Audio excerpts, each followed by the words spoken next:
அனைவருக்கும் வணக்கம். பருவம் 2 4ஆம் வகுப்பு தமிழ் பாடத்தில் 5வது பாடம் பனிமலை பயணம். அந்த பாடத்தோட மதிப்பீட்டு பயிற்சியை நம்ம பார்க்கலாம். இந்த வீடியோவில் படிப்போம், சிந்திப்போம், எழுதுவோம். இதில் சரியான சொல்லை தெரிவு செய்து எழுதுவோமா, சூஸ் த பெஸ்ட் ஆன்சர் சொல்லுவோம் இல்லையா, அது கொடுத்துருக்காங்க. முதல், பனிமலை காட்டிற்கு விரைவாக சென்று விட முடியாது. அடிக்கோடிட்ட சொல்லின் எதிர்ச்சொல் எது? அடிக்கோடு எந்த சொல்லுக்கு கொடுத்துருக்காங்க? விரைவாக என்ற சொல்லுக்கு தான் அடிக்கோடு கொடுத்துருக்காங்க இல்லையா. இதில் 4 ஆப்ஷன் கொடுத்துருக்காங்க. கரெக்டான விடை ஆ மெதுவாக, குறில் ஆ மெதுவாக. அடுத்தது 2, என்ன கூட்டல் என்று இச்சொல்லை சேர்த்து எழுத கிடைப்பது. இதில் 4 ஆப்ஷனில் இ என்னவென்று, இதுதான் கரெக்ட் ஆன்சர். அடுத்து 3வது வினா, அக்காட்டில் இச்சொல்லை பிரித்து எழுத கிடைப்பது. இப்போ இது பிரித்து எழுதுக இல்லையா, இதோட விடை அக்காட்டில். இதுக்கு ஆ கூட்டல் காட்டில், ஆ நெடில் ஆ கூட்டல் காட்டில். அடுத்தது 4, என்னவாயிற்று இச்சொல்லை பிரித்து எழுத கிடைப்பது. இதோட விடை என்னவாயிற்று, இது பிரித்து எழுதணும். இதில் சரியான விடை ஆ என்ன கூட்டல் ஆயிற்று, குறிச்சுக்கோங்க.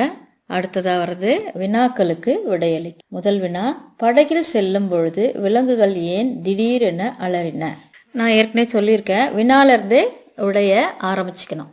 எப்படி ஆரம்பிக்கணும்னா, படகில் செல்லும் பொழுது பக்கம் 24 கொடுத்துருக்காங்க பாருங்க. திடீரென்று ஆற்றின் நீரின் வேகம் அதிகரித்தது, படகு ஒரு பக்கமாக சாய்ந்தது, அதனால் விலங்குகள் திடீரென்று அலறின. 2வது வினா, நரி முதலையிடம் என்ன கூறியது? நரி முதலையிடம், கவனமாக கேளுங்கள், இப்படித்தான் ஒரு முதலை கடந்த வாரம் எங்களை போன்ற விலங்குகளை அடித்து சாப்பிட்டது, பிறகு செரிமானம் ஆகாமல் இறந்தே போய்விட்டது, அதற்கு தயார் என்றால் நீங்கள் தாராளமாக எங்களை சாப்பிடுங்கள் என்று நரி கூறியது. மற்றும் ஒரு பிரச்சனை உள்ளது, வழியில் பாம்பு கடித்தால் எங்களுக்கு விஷம் ஏறாமல் இருக்க நாங்கள் விஷமுறிவு செடிகளை தின்று வந்திருக்கிறோம், அதனால் எங்களை யார் கடித்தாலும் அல்லது நாங்கள் யாரை கடித்தாலும் அவர்கள் இறப்பது உறுதி என்று முதலிடம் நரி கூறியது. இந்த விடை பக்கம் 25 இருக்கு. நரி கூறியதை அப்படியே எழுதிக்கங்க. அடுத்து 3வது வினா, இக்கதையில் உனக்கு பிடித்த விலங்கு எது, ஏன்? இக்கதையில் எனக்கு பிடித்த விலங்கு நரி. ஏனென்றால் நரி தந்திரத்துடன் செயல்பட்டு அனைத்து விலங்குகளையும் காப்பாற்றியது. அடுத்து, உரிய பெட்டியுடன் பாராசூட்டை இணைப்போமா. கீழே பேராசூட்டும் ஒரு பாக்ஸை கொடுத்துருக்காங்க இல்லையா, எந்தெந்த பாக்ஸு எந்த பேராசூட்டுக்குன்னு இணைக்கணும். ஃபஸ்ட்டு திடீரென்று, திடீரென்று அதோட மீனிங் சற்றும் எதிர்பாராமல். அடுத்து தந்திரம், தந்திரத்திற்கு நுட்பமான உத்தி, அதோட கோடு போட்டு ஜாயின் பண்ணிக்கோங்க. பேணுதல், பேணுதலுக்கு பாதுகாத்தல். அடுத்து அலறுதல், கூச்சலிடுதல், இந்த பாக்ஸுக்கு கோடு போட்டு ஜாயின் பண்ணிங்க. அடுத்த பயிற்சி, விடுபட்ட இடங்களில் உரிய சொற்களை நிரப்பி புதிய சொற்கள் உருவாக்குக. எடுத்துக்காட்டா ஒரு விடை கொடுத்துருக்காங்க, நல்ல நண்பன். நல்லன்றது அங்கே கோடிட்ட இடத்துல வரணும். அடுத்தது 2வது டேஷ் தூரம் இல்லையா, அதில் நீண்ட எழுதினீங்கன்னா நீண்ட தூரம் வரும். அடுத்து புள்ளி மான், டேஷில் புள்ளின்னு எழுதிக்கோங்க. அடுத்து புள்ளி மான் எழுதிக்கணும். அடுத்து பனிமலை பயணம், பனிமலை டேஷில் எழுதிக்கோங்க. அடுத்து பனிமலை பயணம். அடுத்து அடர்ந்த காடு, டேஷில் அடர்ந்தன்னு எழுதினா அடர்ந்த காடு வரும். அடுத்து அடர்ந்த காடு எழுதிக்கோங்க. அடுத்து டேஷில் வரி குதிரை, வரி குதிரை டேஷில் எழுதிக்கோங்க. அடுத்து மொழியோடு விளையாடு, கட்டத்தில் உள்ள எழுத்துக்களை கொண்டு புதிய சொற்களை உருவாக்குக. உருவாக்கிய ஒவ்வொரு சொல்லையும் கீழே எழுதி விண்மீனுக்கு வண்ணம் தீட்டுக. கட்டத்தில் எழுத்துக்கள் நிறைய கொடுத்துருக்காங்க, அந்த எழுத்துக்களை ஜாயின் பண்ணி வார்த்தைகள் உருவாக்கணும் இல்லையா. கீழே எடுத்துக்காட்டாக குதிரை கொடுத்துருக்காங்க, ஒவ்வொரு நட்சத்திரத்துலேயும் ஒவ்வொரு வண்ணம் இட்டுக்கலாம். குதிரைக்கு அடுத்து அடுத்த ஸ்டார் வரி குதிரை இல்லையா. நம்ம கட்டத்தில் இருக்கிற எழுத்துங்களை கொண்டு நம்ம வார்த்தைகளை உருவாக்கணும்.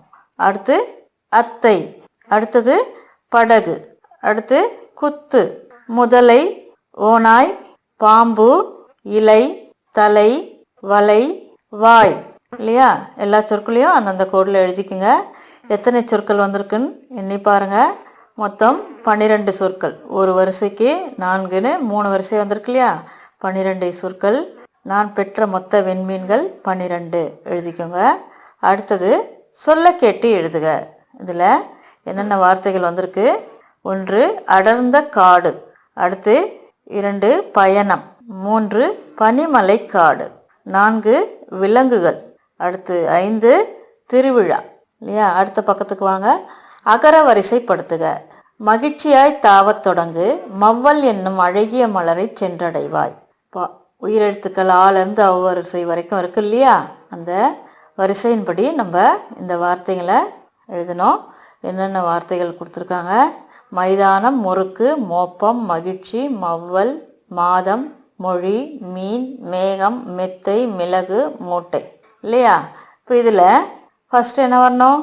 அகர வரிசைப்படி மகிழ்ச்சி, அடுத்து மாதம், அடுத்து மிளகு, மிளகுக்கு அடுத்து ஈ வரிசை வருது இல்லையா? மீன், அடுத்து முறுக்கு, மூட்டை, மெத்தை, மேகம், மைதானம், மொழி, மோப்பம், மவ்வல். இப்போ மகிழ்ச்சியில் தொடங்கி மவ்வல்ல முடியுது இல்லையா? ஆ வரிசையிலேருந்து அவ்வரிசை வரைக்கும் இந்த சொற்களை அகர வரிசைப்படுத்தி எழுதியிருக்கோம். அடுத்து கரெக்டாக அந்த பாக்ஸில் எழுதிக்கோங்க. Thank you children.